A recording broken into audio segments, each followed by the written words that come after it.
Vamos a empezar hoy a Dharma Zoom. Okay. Namo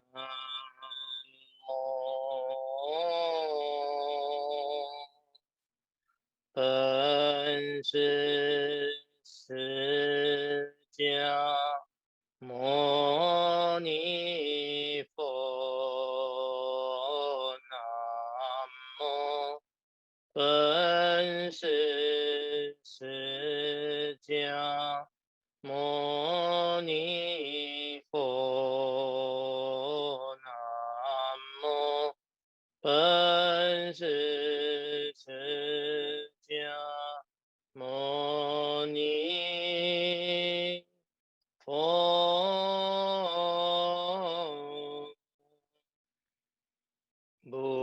Buddhang saranang gacchami. Dhammang saranang gacchami. Sanghang saranang gacchami. Buddhang saranang gacchami.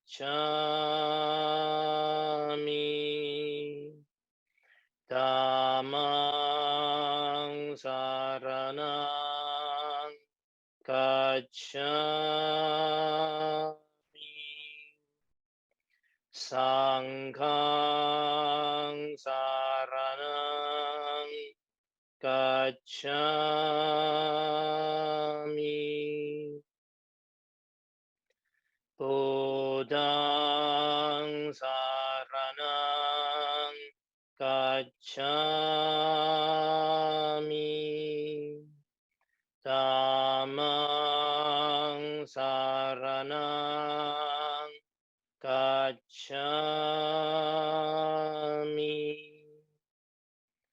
Sanghang saranang gacchami.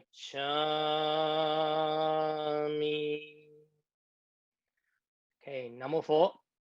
Buenas tardes, buenas noches a todos. Continuamos con nuestra explicación de los versos sobre Prajna Paramita, y todos debemos entrar en el modo suñata, porque en modo suñata todo es ausente de naturaleza propia, intrínseca, inherente, independiente, permanente, y así debe ser. Les comparto ahora.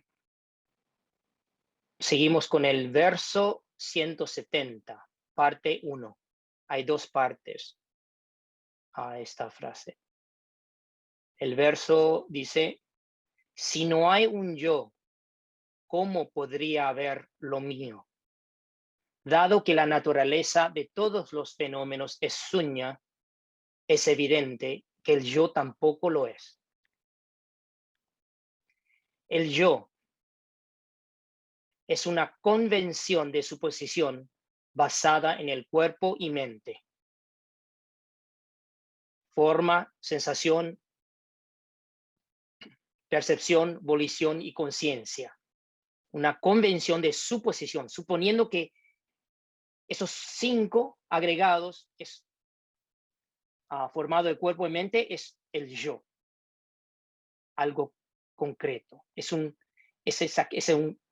concepto, una noción del yo. Y lo mío incluye las cosas pertenecientes al yo y las cosas de las que el yo depende. Okay. Lo mío tiene dos partes. Entonces, ¿qué son lo que son pertenecientes al yo, llamado míos? Mi cuerpo, mi riqueza, mi fama, mi posición, mi país, mi reputación, todo lo que está relacionado conmigo y me pertenece a mí son las cosas del yo, pertenecientes al yo. Y de lo que depende el yo son fenómenos tales como los 5 agregados, 6 sentidos, 6 elementos, 6 conciencias. Y aquí quiero aclarar que 6 conciencias es como tomar la conciencia y dividirlo según las facultades. Visual, auditivo, gustativo, así, son 6. Y conciencia mental. Son convención de fenómenos sobre la que se basa el yo. Todo lo que pertenece al yo y le da fundamento son los fenómenos. Entonces eso es lo mío. ¿Okay? Ahora es importante definir eso primero porque esto se repite mucho en las prácticas de Vipassana sobre la contemplación del yo y lo mío. Entonces uno tiene que saber qué es lo que uno tiene que contemplar para poder contemplarlo bien.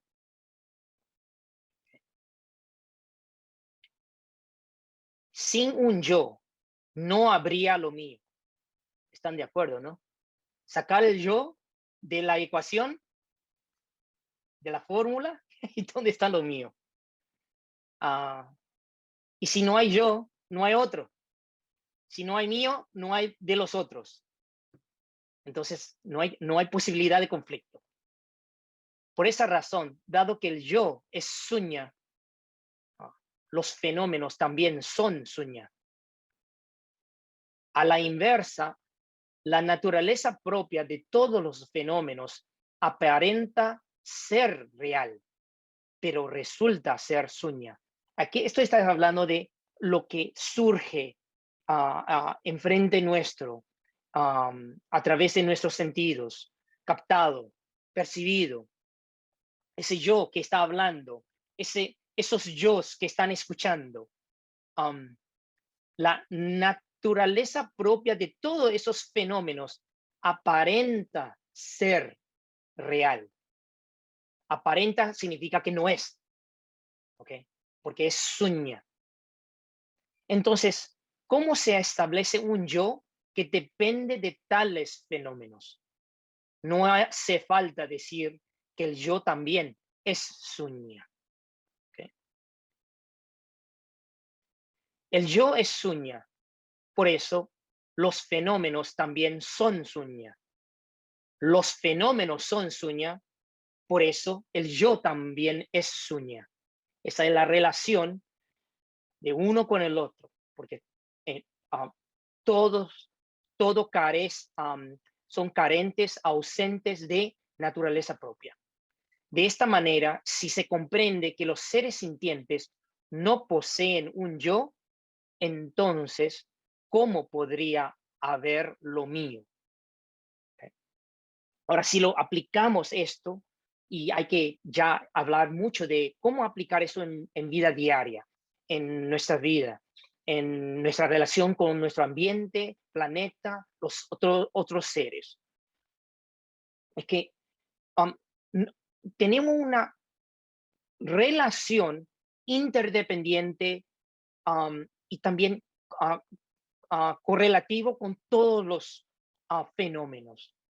Entonces, si nosotros, quienes tenemos algo, si hablamos de posesiones personales, si uno cree que esas cosas pertenecen a mí, entonces uno lo tomará con un apego a eso es lo mío, entonces nadie puede tener esto, solo yo, o quienes yo dejo a tener esto. ¿Okay? Pero ¿qué pasa? Nosotros nacemos a este mundo, ¿qué traímos cuando salimos de vientre de mamá? Venimos con el cuerpo y nada agarrado en las manos, tampoco por la boca, no traemos nada. Y después creemos que y por el apego al yo, acumulamos cosas de este mundo y creemos que esos no son nuestros. Hasta el agua que nosotros bebemos del mundo, de los recursos, de todas las comodidades, creemos que nosotros son nuestros. No hay una ah, noción de que esto es compartido con todos los seres. Nada es perteneciente a uno mismo. Si uno no, si uno es frugal con agua, entonces, ¿qué significa? Otros tendrán más posibilidad de tener acceso a ese agua. Si yo soy desperdicio agua, y yo creo que porque en Estados Unidos o en Canadá o en Argentina tenemos mucha agua y podemos utilizar lo que queremos sin pensar, entonces no estamos tomando todas esas cosas materiales como si fueran propios, míos, y no consciente de que todo eso forma parte del sistema, son compartidos.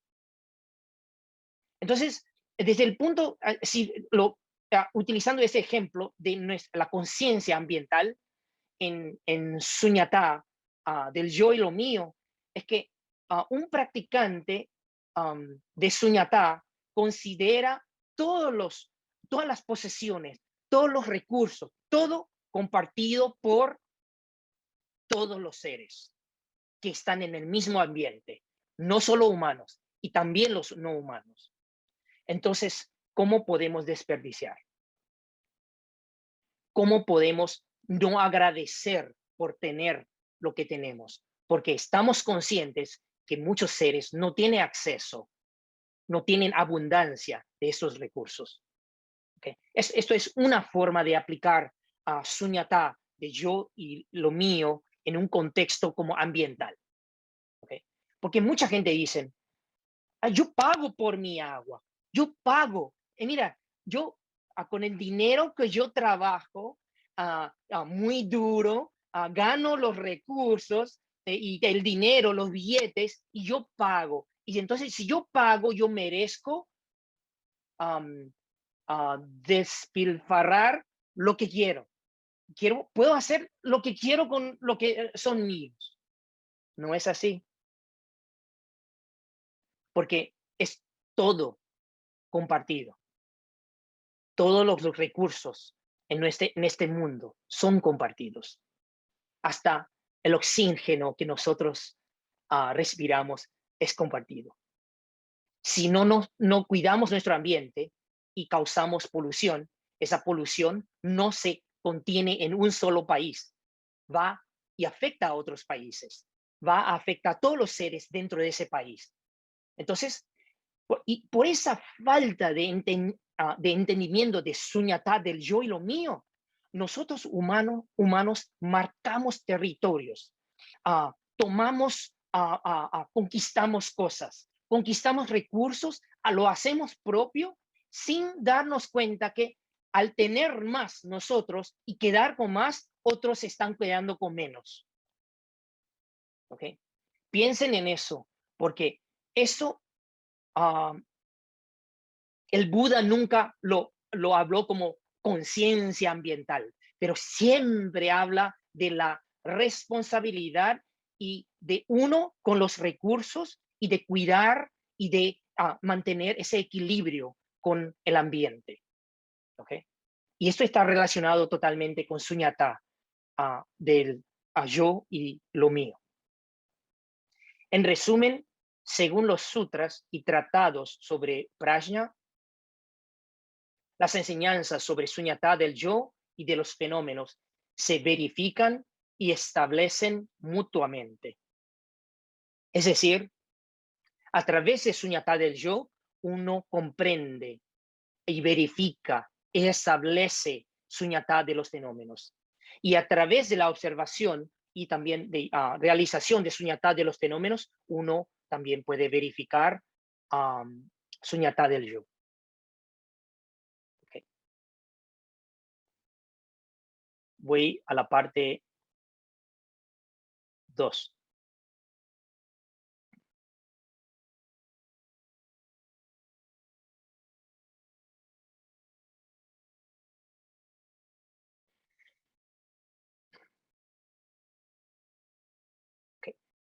La escuela Madhyamaka, fundada por el venerable Nagarjuna, y el venerable Nagarjuna en budismo Mahayana referimos a él como Bodhisattva Nagarjuna.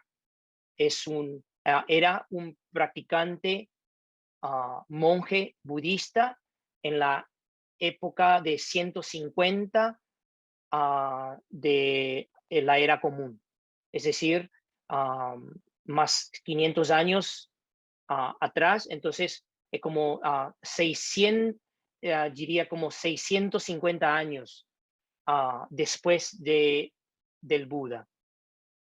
Y es un maestro muy importante porque es el fundador de la escuela Madhyamaka. Madhyamaka significa la investigación del sendero del medio. Esa es una traducción resumida de Madhyamaka, la escuela. ¿Okay? Él considera que el Sravakayana incluye las enseñanzas sobre el suñata del yo y los fenómenos, al igual que hizo el Mahayana. Okay. Ahora, ¿por qué es importante decir la postura y el punto de vista de él? Porque existen otras escuelas que consideran que Sravakayana solo habla de suñata del yo y no se interesa o no hablan o se apegan de los fenómenos. ¿Okay?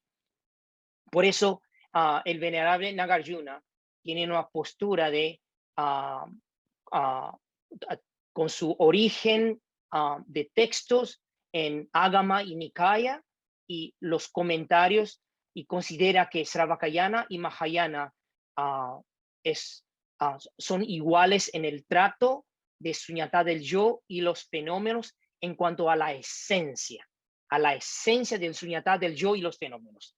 Pero en cuanto a la inmensidad, a la profundidad de suñata de los fenómenos, entonces ahí es diferente. ¿Okay? Y voy a continuar con eso. Aquellos que realizan la ausencia del yo y lo mío definitivamente serán capaces de comprender el suñata de los fenómenos. Esto se debe a que el significado del suñata contemplado es en todos los casos sin naturaleza propia. Al contemplar que el yo es sin naturaleza inherente, se comprende el suñata del yo. Si dicha contemplación se toma como base para contemplar todos los fenómenos, con certeza se realizará igualmente su suñata o suñata de los fenómenos. Okay.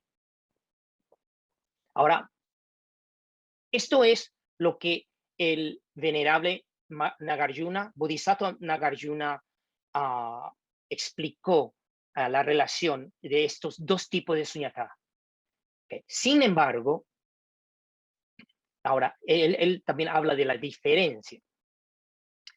Los sravakas se autolimitan a eliminar todas las aflicciones debido a las causas y condiciones del yo propio, apartándose de todo deseo por los fenómenos.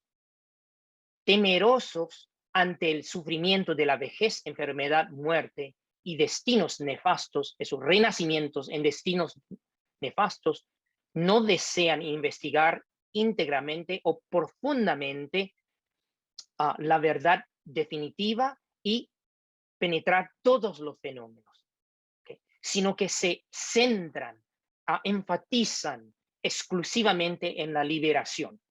El objetivo, meta de Sravaka, la práctica, es cómo rápidamente, efectivamente, cortar la codicia, ira e ignorancia, para cortar todo apego al yo y no volver a renacer y entrar en estado de nirvana. Entonces se centran exclusivamente en la liberación. Buscan con urgencia el despertar mediante la contemplación de la ausencia del yo y lo mío. Ahora, pero no se dedican con profundidad hacia la contemplación del suñatá de los fenómenos. ¿Okay? Se trata simplemente de una abstención en profundizar. ¿Okay? Pero ahí ustedes van a aprender, pero ¿para qué abstener de eso? ¿Por qué no dedicar a profundizar como nosotros ahora? A eso le voy a dar ejemplos.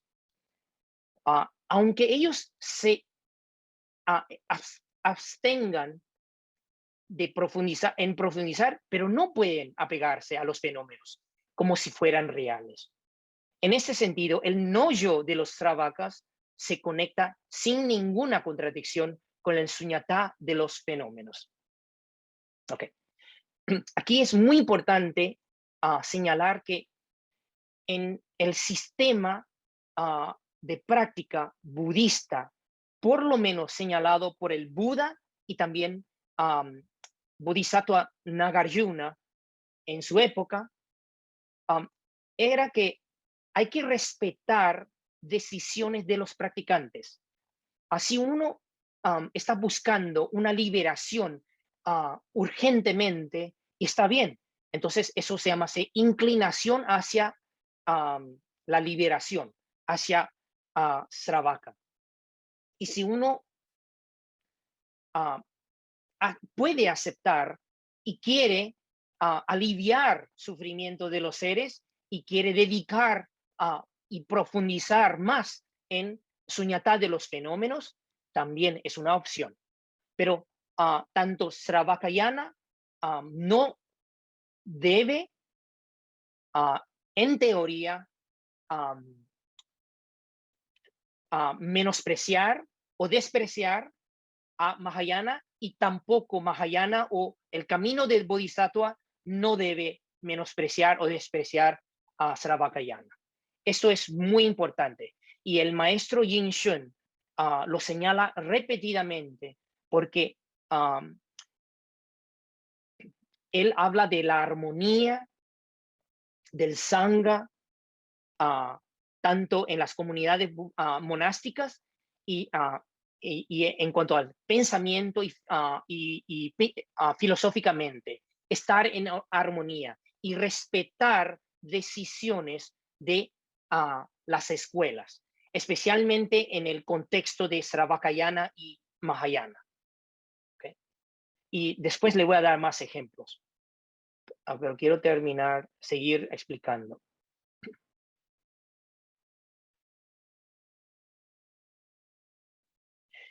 Aunque el capítulo sobre la contemplación de los fenómenos en ese texto se llama Mula Madhyamaka Karika. ¿Okay? Mula significa fundamental o base, ¿okay? O raíz. Y Madhyamaka es investigación, contemplación del sendero medio. Karika significa en sánscrito comentario. Ese texto es muy importante, a texto escrito por Nagarjuna, Bodhisattva, y son versos sobre cómo contemplar no naturaleza propia. ¿Okay?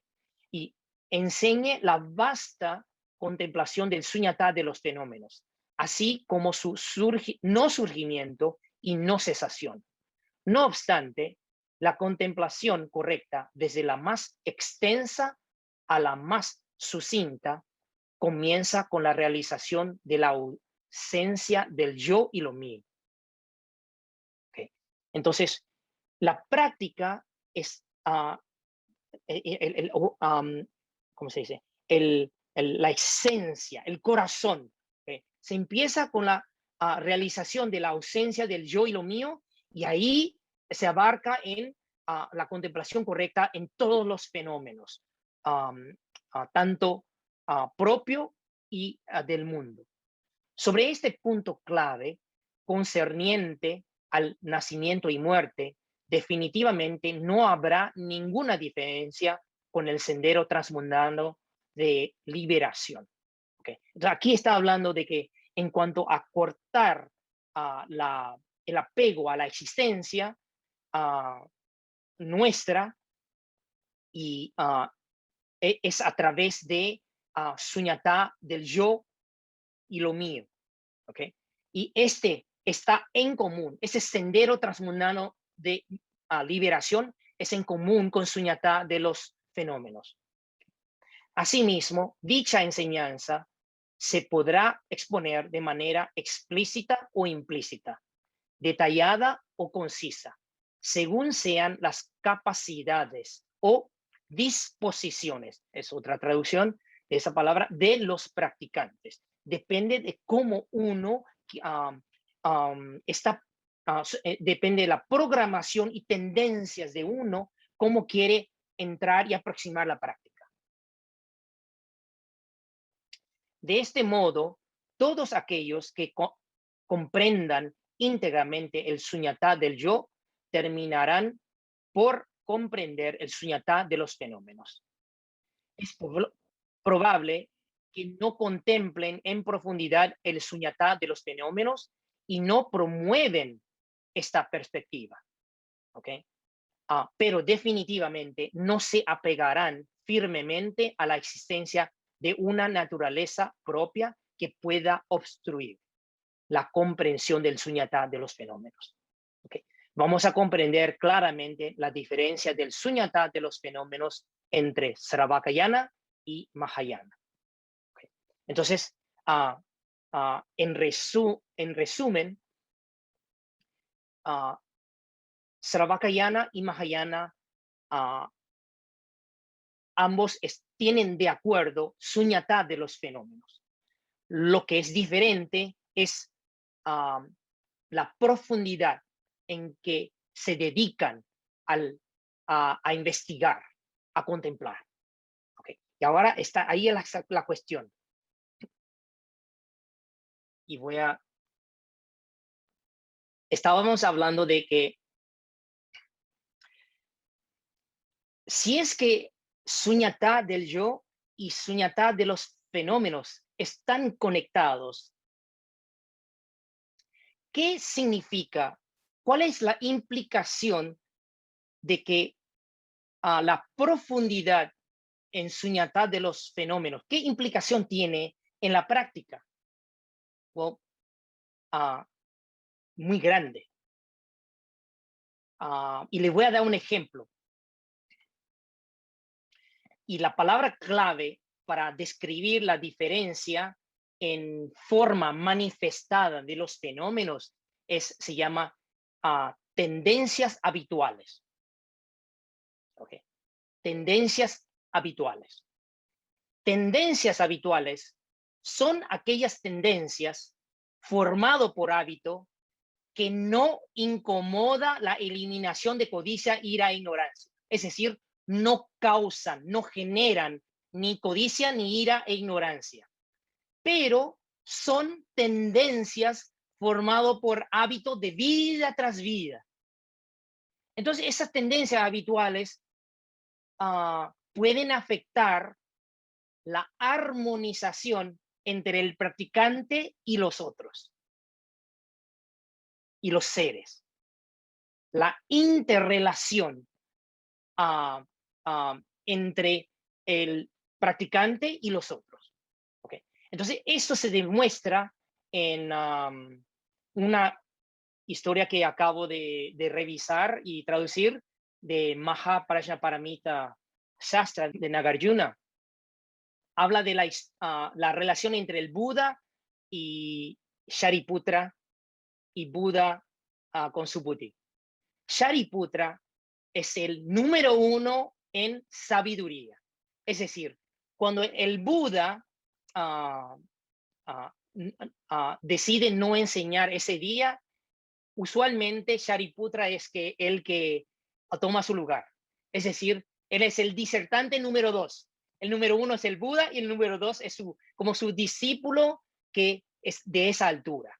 Y lo llamamos número 1 en sabiduría. Okay. Shariputra. Y el otro discípulo del Buda se llama Subhuti. Subhuti, que está en el Sutra del Diamante, que aparece bastante, se llama el número 1 en Suñata, ¿ok? En la comprensión del Suñata, no solo del yo. Recuérdese, tanto Shariputra y Subhuti, ambos ya son arahats, ¿ok? Ambos son arahats. Entonces no hay problema con Suñata del yo, porque ya cortaron sus aflicciones totalmente, realizaron nirvana, solo que no entraron, ¿ok? Pero la diferencia de que Subhuti es número 1 en comprensión de Suñata, es decir, él, su scope, su entendimiento, su profundidad en Suñata de los fenómenos es más amplio. Okay. Y él realizó y practicó un tipo de samadhi que se llama samadhi del no conflicto. Samadhi de no conflicto. Es un samadhi en que uno está siempre en estado de armonía con todos los seres. No puede ser provocado ni provoca. Y hasta cuida sus acciones para no generar aflicciones en los seres. ¿Ok? Y les recuerdo de nuevo que Shariputra y Subhuti ambos son arahats. Es decir, ellos ya no generan ninguna acción corporal, verbal o mental que pueda causar daño a los seres. ¿Ok? Y no tienen apego a la existencia del yo y lo mío. Pero Subhuti, además de eso, desarrolló samadhi de no conflicto. ¿Okay? Entonces, tenemos a Shariputra, el número 1 en sabiduría, y tenemos al Subhuti, número 1 en suñata. Okay. ¿A quién ustedes creen que el Buda enseña más para que esa persona pueda impartir enseñanzas a los seres? Ok, la respuesta es a Subhuti. Porque Subhuti no entra en conflicto con ninguna persona. En el sentido, no genera conflicto. La observación, investigación del suñata de los fenómenos implica notar las diferencias en cada ser, notar la diferencia en el pensamiento, en la necesidad, cómo hacerle llegar el Dharma individualmente, grupalmente, es decir, tiene ese tacto. Entonces, el Buda considera que lo que él enseña a Subhuti no tiene ningún problema en impartir en la manera más accesible, aceptable y con una actitud más humilde. Y yo estoy usando la palabra es actitud humilde, hábito humilde. ¿Por qué? Porque en contraste, ¿cómo es Shariputra?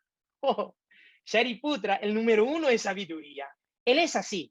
Él habla de suñata. Si no entienden, él y se va.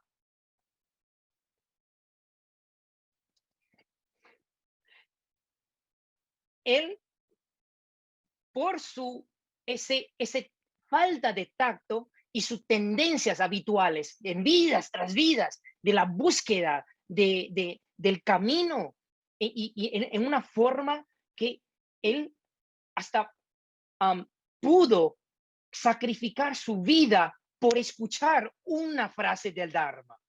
Así era la historia de vidas anteriores de Shariputra. No se detiene por nada. Entonces, cuando él imparte enseñanzas y la gente le dan esa mirada de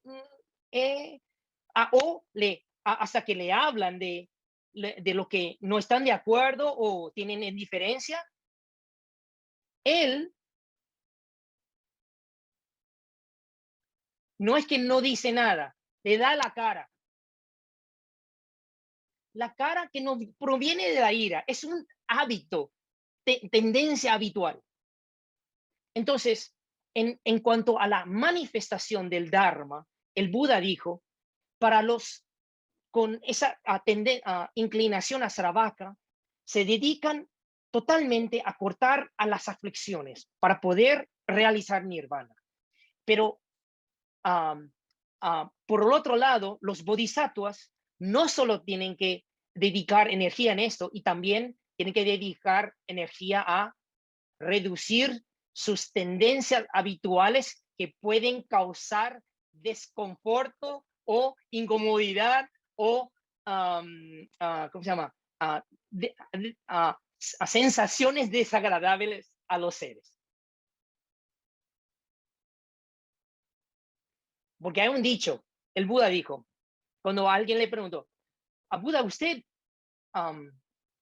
ya nos enseñó todo. Digo, sí, les enseñé todo lo que necesitan ustedes para liberar o para estar en el camino hacia la budidad. Pero como que existen innumerables seres para liberar, para ayudar, entonces hay innumerables métodos para hacer llegar el Dharma a cada uno. Todos nosotros, cada uno de nosotros, tenemos diferentes combinaciones y hay una permutación infinita de las posibilidades de nuestra convicción, de nuestra compasión o altruismo y de nuestra sabiduría. Cada uno es diferente. No existe una forma de enseñar a ninguna persona, a todos. Y ni existe una forma de enseñar a una persona sin cambiar el modo. Es decir, si el Dharma es una medicina para curarnos de nuestra ignorancia, entonces medicina funciona hasta que una cosa se cura y después hay que dar otra medicina. Es decir, siempre ajustando dosis, siempre haciendo las combinaciones. Uno tiene que ir ajustando como un buen médico. ¿Ok? Entonces, en ese sentido, quiero que entiendan que Suñatá de los fenómenos abarca todo lo necesario para poder entender no naturaleza propia, ¿okay? Tanto en sí mismo, en lo mío y en todos los fenómenos, o sea, y todos los seres.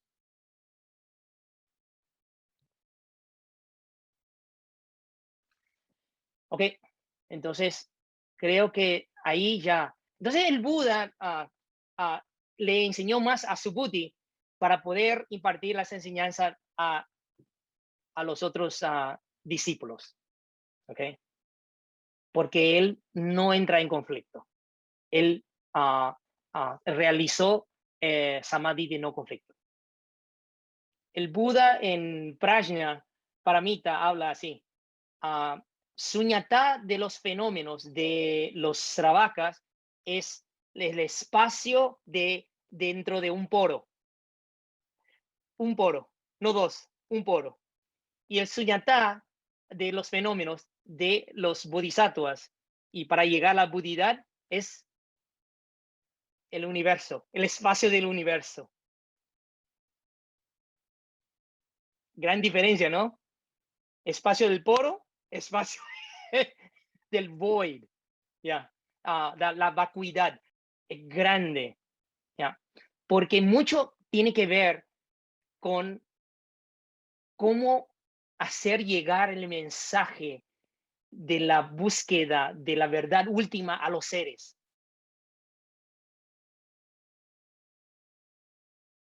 Entonces, si hay innumerables seres, se requieren innumerables prácticas, medicinas, para hacer llegar el mensaje de la ausencia de naturaleza propia a todos los seres. Y se requiere mucho tacto, muchos medios hábiles para poder ayudarlo. Y sin hablar de la paciencia infinita. Hay una analogía de que si uno tiene una canoa, ¿eh? Ok, estás con una canoa, y canoa es pequeña, estrecha, y estás con uno mismo y solo hay un espacio muy pequeño enfrente, dentro de la canoa. Entonces ves a alguien está ahogando y bueno, lo rescatas, uno. Pero hay otro que todavía también, y hay un montón de personas allá.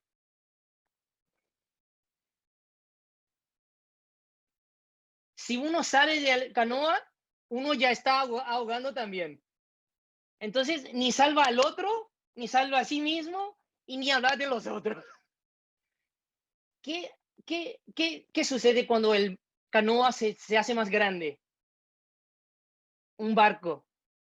Y después, ¿cómo se llama? Un crucero, ¿ok? No sé cómo son los nombres de esos barcos grandotes, ¿sí? Transatlánticos.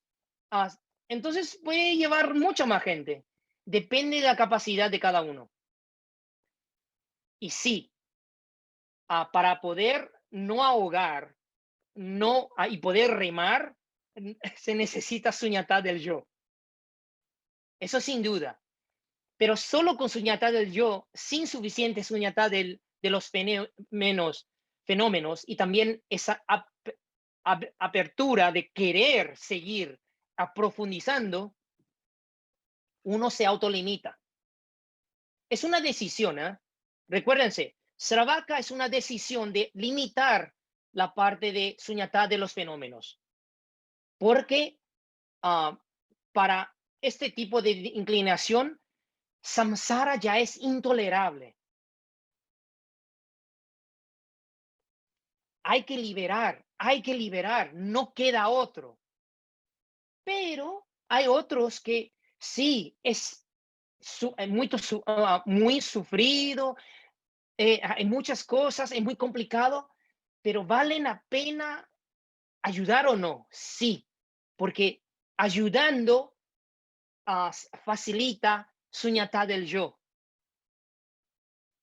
Uno se desapega más del yo y estar como dando a otro, dedicando a los otros. Depende de cada uno, su disposición. Entonces, volviendo a lo que expliqué anteriormente, es que suñatá del yo ayuda a suñatá de los fenómenos, pero puede ser autolimitado, porque uno no quiere dedicar tanta energía a tantos seres que nos causan diariamente tantas aflicciones. Es inaguantable los seres. Entonces uno empieza a pensar así, ay, ¿cuándo esto va a acabar? ¿Eh? Pero si uno toma otra postura, no estoy consiguiendo tratar el suñatá del yo como así, como saborear esto.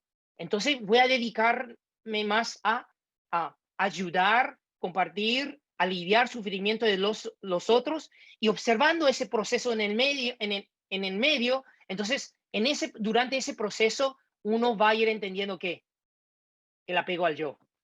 Ya, sí.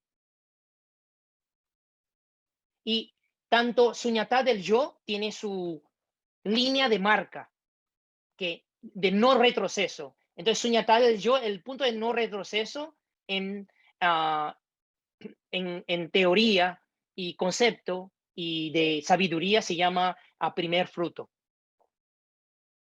El primer fruto de la liberación. ¿Ok? Y se llama aquel que entró en el corriente. ¿Ok? Ese es la marca en el suñatá del yo. Y en suñatá de los fenómenos sería la convicción de no surgimiento, del séptimo o octavo nivel de bodhisattva. ¿Ya? Okay. Bueno, si entendieron, les felicito, porque esta información me tomó más de 10 años para acceder. ¿Ok? Y sigo aprendiendo, estudiando para poder saber más los diferentes aspectos, porque son muy sutiles, esa diferencia, porque el apego no es rechazo. Suñatá no es nada, es algo pequeño, pero ¿qué es? Es la regla que hace funcionar todo, tanto el yo, lo mío, los fenómenos. Entonces requiere constantemente esa búsqueda por el conocimiento y también en la práctica.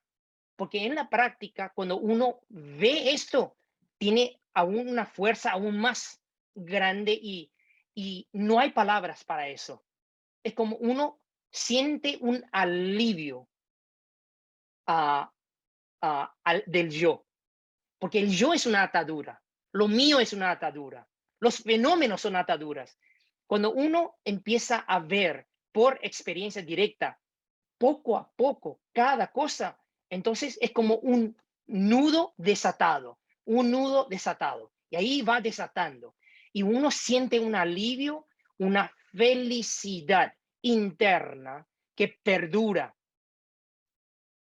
Y eso hace posible seguir investigando. Porque si uno no puede acceder a esa alegría del Dharma en el proceso, esto es muy, pero muy pesimista. Es como en vez de ver el optimismo de Suñatá, uno cae erróneamente en el pesimismo de, todo carece, todos son carentes, ausentes de una naturaleza propia. Esto es ilusorio. Así, entonces uno toma la impermanencia, no yo, todo, y sufrimiento como imperfección, como de la existencia, como algo negativo, en vez de un despertar, el entender, el saber más, y cuando uno sabe más, uno siente menos, ah, ah, menos perdido. Y es una noción muy interesante porque en nuestra vida lo peor es sentirse perdido. ¿Qué estoy haciendo aquí? ¿Qué es esto? Esto no. Yo vine con nada y voy a salir, no voy a llevar nada. Entonces, ¿qué estoy acumulando aquí? Entonces, todas estas dudas no dan ningún alivio. Pero si uno entiende, no, es la lección. La vida es la lección. Es una lección que uno autoplaneado anteriormente debido a las causas y aquí hay las condiciones y todo lo que uno no ha aprendido sigue sucediendo y sigue repitiendo cada vez con más fuerza y cada vez generando más que sufrimiento. Pero algo aprendido alivia y causa y felicidad interna. Entonces ahí el propósito está en el caminar, en el hacer, en el continuar, esa búsqueda constante. Y no seamos atrapados por nombres de religiones o de prácticas tampoco. No, la mente tiene que estar abierta a escuchar y después hacer introspección. Por eso en el próximo verso vuelve a lo más concreto. ¿Desde dónde se trabaja? Cuerpo, contemplación del cuerpo. Porque esto es lo más concreto que tenemos y nosotros tenemos que convivirlo con esto todos los días. Y la respuesta está aquí. Imaginen, la respuesta del yo mío y aparte de los fenómenos está aquí. Y de todos los fenómenos están allá. En cada una de las pantallas que yo estoy viendo.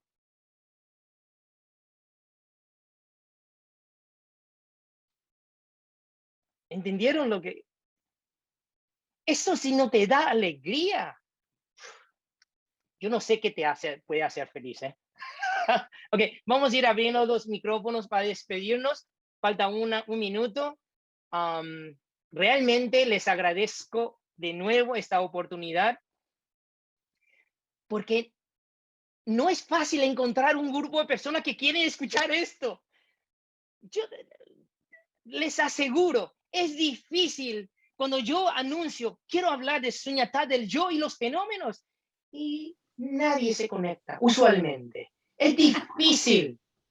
El hecho que ustedes se conectan, yo creo que ustedes han escuchado a los Budas del pasado, los bodhisattvas, y para mí Jesús es un bodhisattva también. Todos estos grandes, ustedes han escuchado de una manera u otra y estamos nada más continuando en ese camino. No es nada fácil, nada fácil. Pero tenemos a alguien que nos lo explica bien, por eso también podemos seguir. Sí. No tome mis palabras como reales. Gracias, maestro. Gracias, maestro. Gracias, compañero. Muchas gracias.